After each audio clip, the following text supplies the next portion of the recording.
Xazinem Tortil Terbiyeleş Merkezi hemmimizning xazinesi. Yavaşlar Nomubek vaktini almayla. Rahmet yükled efendim. Aval Uygurca başlay. Esselamu Aleyküm. Hemmallarım. Ders kanalımın kegin anladı kızgın karşı alımet.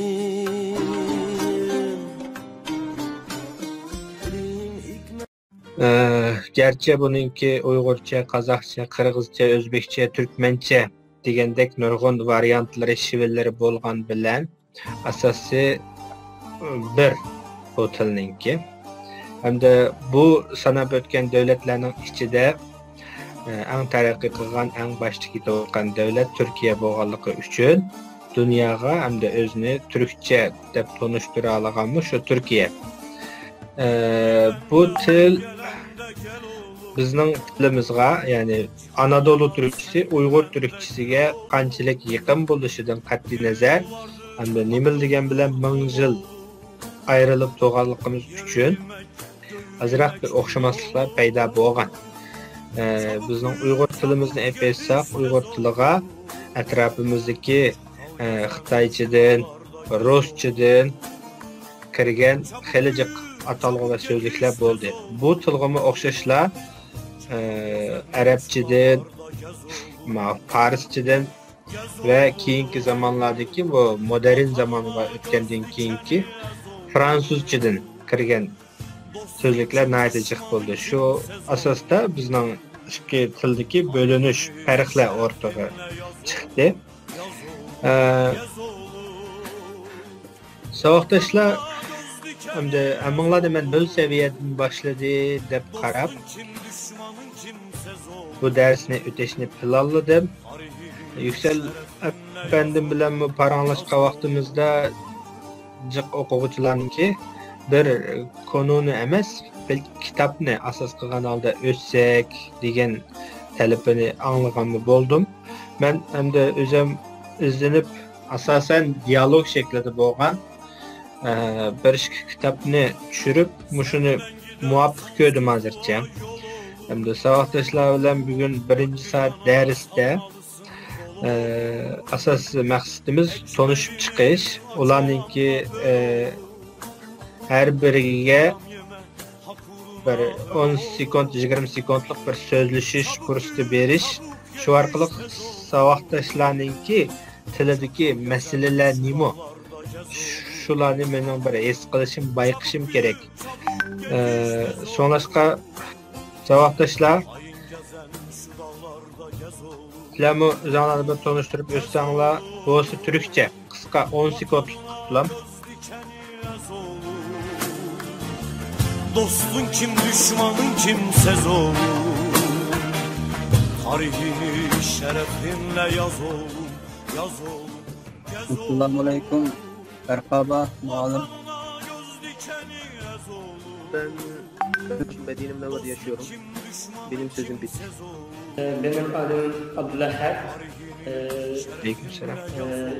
Yaşım 32. Şimdi İstanbul'da İslam ilimleri okuyorum. Maşallah. Merhaba öğretmenim ve arkadaşlar, nasılsınız?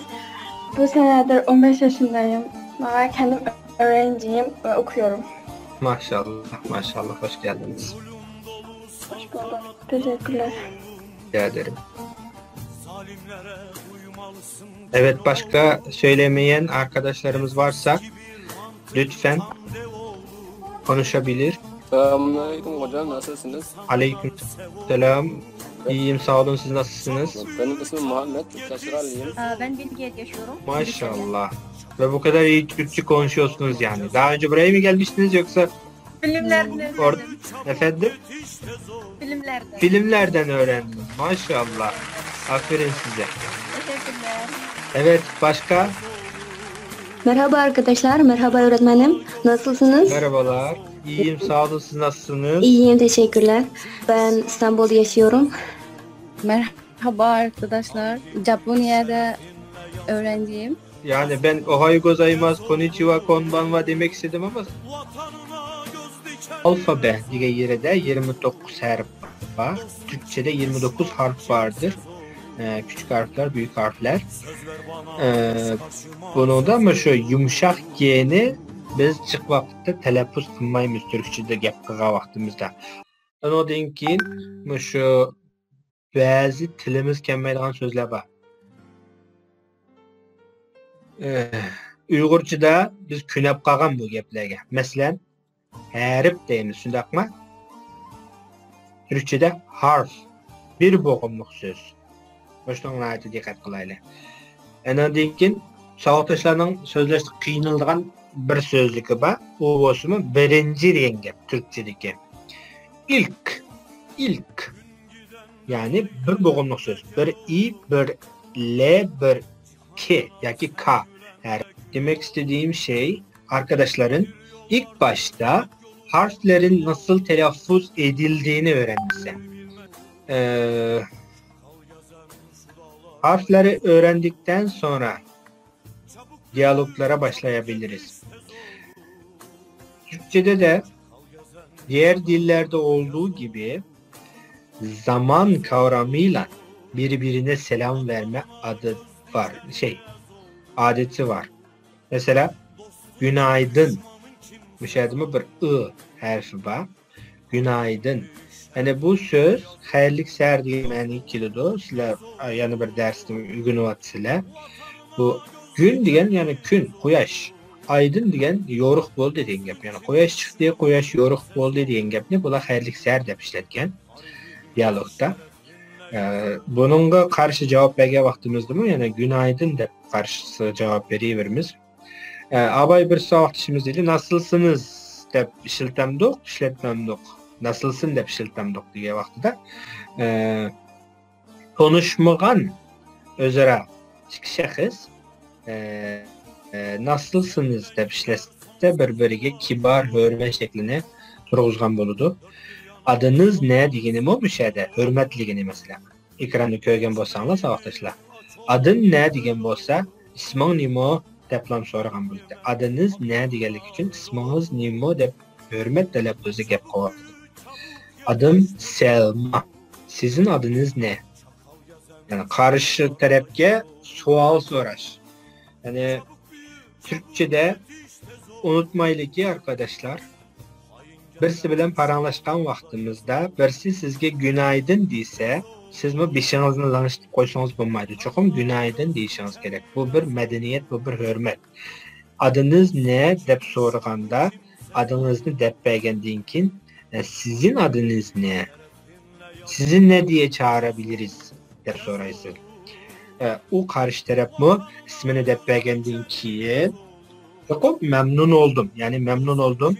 Sizinle tanıştığıma memnun oldum. Siz bilen tanışkanlığıma memnun oldum demekçe.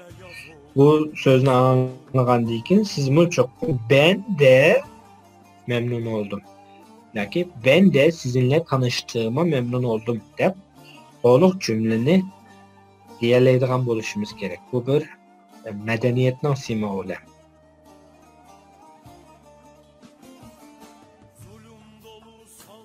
Bugün eğiz küçeytiş dersxanasına kirib nəhayət xoş buldum. Nəhayət düşünüşlük, eğizlep qılıb nəhayət yaxşı ötüdü ki, o müəllimdim o, Allah razı olsun. Həmminlə da Allah razı olsun. Bək bizni olumlu, yani buluşluq şəkli. Həm də olumsuz haləti. Rəhmət. Şu larlarını qayçan oxuyamız bakın. Tamam muallim. Mina bu sualım batı mavu T harfininki, T'ninki D güzdüredi anladım. Ha. Bunun bir telif var mı? Bunu şu anlap bilip alımız mı? Mesela bunun klip benim hazır ben bakıp birlan da tükettim bu. Bu aslında tüt tarif buldu. Bu tüt tarifninki de ders çalışıyorum. Ben ders tekrar kılavatım. Bakın burada ben kelimesi var mı? Yok. İhtiyacımız var mı? Yok. Bakın neden? Eki eklendi burada. Burası İstanbul. İstanbul büyük bir şehir ve burada birçok insan yaşıyor. Herkesin farklı bir hayatı var. Bu yer İstanbul. İstanbul nəhayət çoğun bir şehir ve bu yerde birçok yani birdən cıq boğan bir munç insanlar yaşaydı.